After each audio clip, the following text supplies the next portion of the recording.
सबसे ज्यादा अंधश्रद्धा में अगर कोई डूबा है तो वो ओबीसी समाज है इस देश का। चलो जाइए वो बागेश्वर को महाराजा बागेश्वर हनुमान वाला ऊंची जाति के लोग वो नहीं है ज्यादा, हमारे लोग हैं। उनके लड़के वो तो लंदन अमेरिका ये ऑक्सफोर्ड क्या वही है, ऑक्सफोर्ड क्या हार्वर्ड, हम लोग यह बैकवर्ड। उनका चला ठीक है, हम लोग भाग रहे हैं इसके बाबा जिंदाबाद बाबा जिंदाबाद बाबा जिंदाबाद। बाबा साहब अम्बेडकर ने भी कहा सीखो, संगठित बनो और संघर्ष करो। सीखे, कुछ कुछ संगठित भी बने, मगर संघर्ष किसके साथ करना था वही भूल गए। संघर्ष आप अपने आप। अगर आपके पास पावर नहीं है, बिना पावर के आपके सारे सपने जो है कुछ काम के नहीं है, वो नहीं पूरे नहीं हो सकते, खत्म हो जाएगा आपके सपने। तो सत्ता में आना ही चाहिए आपको।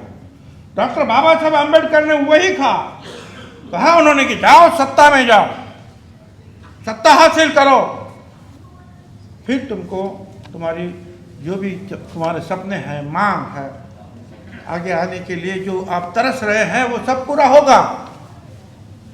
सही बात है ना भाई। छत्रपति शाहू महाराज राजा थे सत्ता में, तो 1902 साल में जो वो लंदन में थे, उनका बर्थडे था, जन्मदिन था, वहाँ से जो ऑर्डर निकाल दी कि 50% आरक्षण मेरे कोल्हापुर स्टेट में जो है दिया जाएगा। तो पहला कहने वाले तो महात्मा ज्योतिराव फुले, मगर पहले राज्यकर्ता इस देश में जिन्होंने आरक्षण दिया अपने प्रजा को, उनका नाम छत्रपति शाहू महाराज, जिनका कल जन्मदिन है। इसलिए अच्छा, तो मैं ये कह रहा था कि सत्ता में जाना आवश्यक है, जो महात्मा ज्योतिराव फुले ने कहा वही बात आगे है। जब डॉक्टर बाबा साहब अम्बेडकर भारत सरकार में और वो तुम्हारे संविधान समिति में गए, तब तो तुम्हारा जो अपना संविधान, जो प्रिय संविधान, पवित्र संविधान बना। अगर वो नहीं है तो फिर समझो क्या होता। तो वो वहां गए, बैठे, बहुत लोगों ने टांगे अड़ाने की कोशिश की, सारी बातें इतनी सरल नहीं हुई भाई। फिर भी वो सत्ता में थे, वहां बैठे और उन्होंने जो है संविधान लिखा। तब तुमको हमको जो है ये बोलने के लिए, लिखने के लिए, कहीं भी रहने के लिए, काम करने के लिए ये जो आज़ादी मिली, उसका कारण जो है वो संविधान है। हमको वोट देने का अधिकार मिला। अमीर हो गरीब हो, हिंदू या मुसलमान, एक वोट का अधिकार, सबको समान। बाबा साहब का संविधान है, सत्ता में जाना चाहिए। और वीपी सिंह साहब ने भी मंडल आयोग दिया, सत्ता में थे, प्राइम मिनिस्टर थे, तभी हुआ। नहीं तो वो तो मंडल आयोग तो पड़ा हुआ था 10 साल से भाई।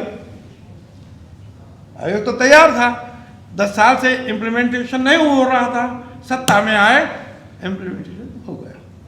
तो ये जो सत्ता जो है, और बाबा साहब अम्बेडकर ने ये भी कहा था, ये संविधान तो मैं लिख रहा हूँ, लिखा है, ये बहुत अच्छा है, ये अगर अच्छे लोगों के हाथ में जाएगा तो बहुत अच्छा होगा, मगर यही अगर गलत लोगों के हाथ में ये संविधान जाएगा, गलत सत्ता के हाथ में संविधान जाएगा, तो उसका जो है कुछ अर्थ नहीं निकलेगा, दुख होगा, तकलीफें होगी।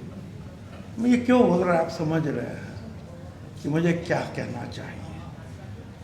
संविधान अच्छा है, उसको हाथ में किसके ये संविधान, आज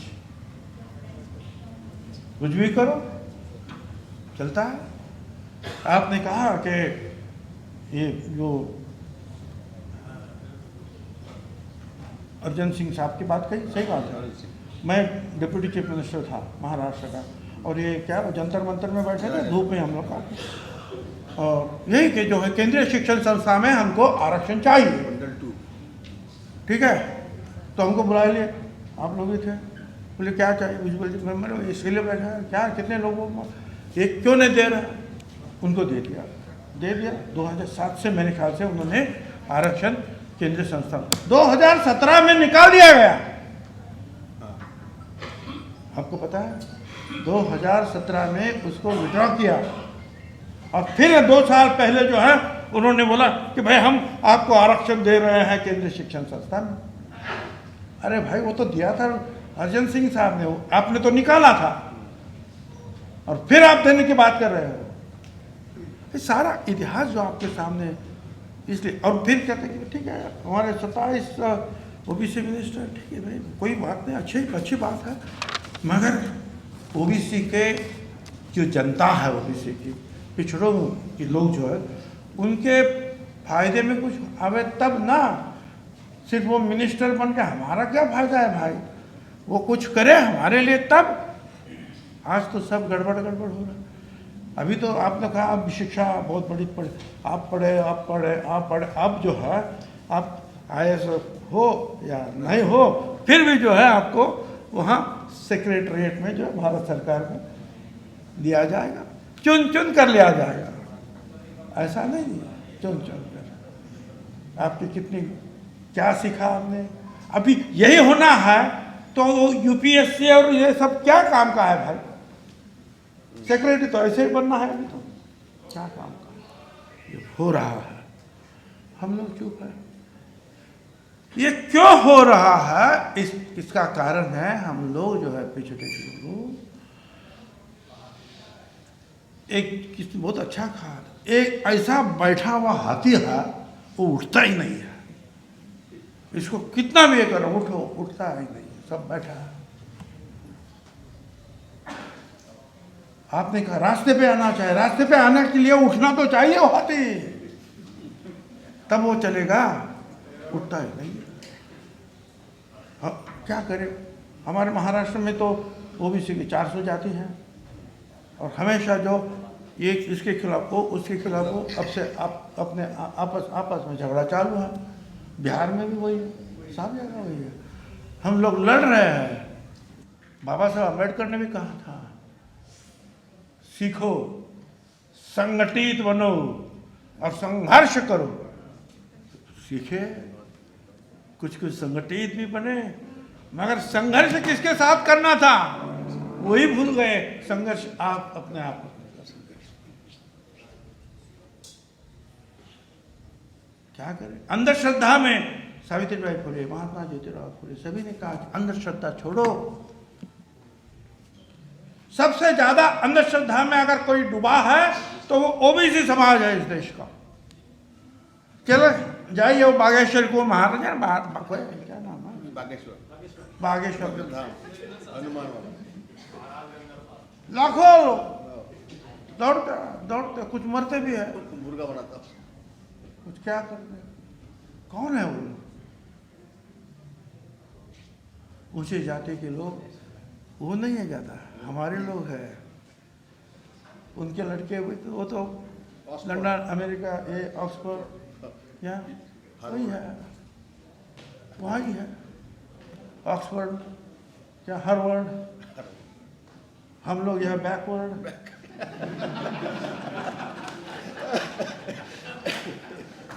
क्या करेंगे, उनका चला ठीक है, हम लोग भाग रहे हैं इसके, बाबा जिंदाबाद, बाबा जिंदाबाद, बाबा जिंदाबाद, हाँ भाग, क्या करें। क्या हम इससे बाहर आ सकते हैं? कोशिश तो हम करते रहे।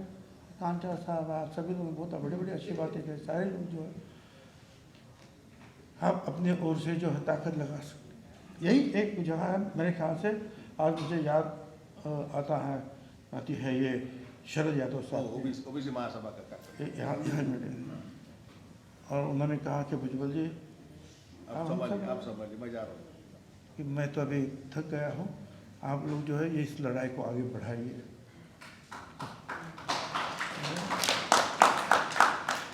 ये सही बात है कि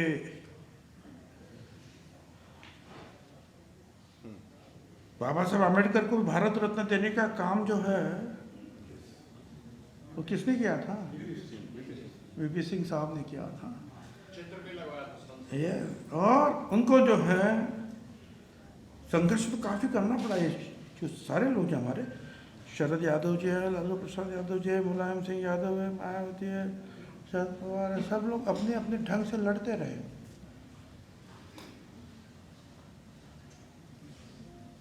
मगर जो जो लड़ते हैं उनको तकलीफ में डालने की बातें तो होती है। एक शरद यादव जी आए थे, ये हर साल 28 नवंबर को जहाँ महात्मा ज्योतिराव फुले और सावित्रीबाई फुले का घर है वहाँ हम जमते हैं, उनको आदरांजलि अर्पण करते हैं। तो मैं तो जेल में था, हमारी सरकार के जो हमारा जो इतना प्यार है, तो उन्होंने कहा कि भाई तुम हमारे साथ ही रहो, बाहर मत घूमो। मैं ठीक है भाई, रखो अंदर, कोई बात नहीं है। तो मैंने उनको कहा कि भाई यादव, शरद यादव जी को उनको कहो कि वो जाए और चीफ गेस्ट बने। तो उन्होंने वहाँ कहा था इस देश में तो यही हुआ है, क्या बड़ों की चाटते हैं और छोटों को उनको लताड़ते हैं। ये नीचे को काटते हैं, ऊपर को चाटते हैं। क्या बोले? ऊपर को चाटते हैं, नीचे को काटते हैं। ऊपर चाटो नीचे काटो। उन्होंने वहाँ कहा था, अभी मेरे को याद आया, यही तो चला है। और हम आज भी हमारे लोग जो है उठ नहीं रहे। ये सब से जो है अभी ये जो है मंडल आयोग दिया, मंडल कितना दिया आपको मंडल आयोग? क्या पूरा मंडल आयोग मिला? बिल्कुल नहीं मिला। सिर्फ आरक्षण जो है, पॉलिटिकल आरक्षण, वो भी सारे स्टेट में पूरा नहीं मिला। महाराष्ट्र में जो है महात्मा फुले समता परिषद की ओर से 1 लाख लोग जो है हमने बड़े धूप में बिठाया था। मैं भी मिनिस्टर था, शरद पवार साहब चीफ मिनिस्टर थे, और हमने कहा, सारा मिनिस्ट्री उधर बैठा था, हमने कहा हमको एक ही बात चाहिए, जो वीपी सिंह ने जो है ऐलान किया है मंडल आयोग का, वो महाराष्ट्र में जो लागू किया जाए। मैं शिवसेना में था, ये मंडल के ऊपर से जो है गड़बड़ी हो गई, मैंने छोड़ दिया। 25 साल शिवसेना बड़ी करने में काम कर रहा था, छोड़ दिया। साथियों, अगर आपको द न्यूज वीक का काम पसंद है और आप चाहते हैं कि हम यूं ही अम्बेडकरवादी पत्रकारिता करते रहें, तो हमारी आर्थिक मदद जरूर करें। आप अपनी स्क्रीन पर दिखाई दे रहे इस QR कोड को स्कैन करें और न्यूज वीक फाउंडेशन के खाते में अपनी दान की राशि भेजें। QR कोड के अलावा आप UPI के जरिए भी मदद कर सकते हैं। आप हमारी UPI ID newsweek@yes bank पर भी मदद भेज सकते हैं। इसके अलावा आप हमारे अकाउंट में भी मदद भेज सकते हैं। खाते का नाम है News Week Foundation, account number है 02358800000640। IFSC कोड है YesB000235। बैंक का नाम यस बैंक है और ब्रांच है नेहरू पैलेस, दिल्ली। आप डोनेशन के एवज में इनकम टैक्स में भी छूट पा सकते हैं। डोनेशन की रसीद पाने के लिए ट्रांजैक्शन का स्क्रीनशॉट हमें भेजें। टाइप करें डोनेशन स्पेस आपका नाम और हमें 8595794224 पर व्हाट्सएप करें।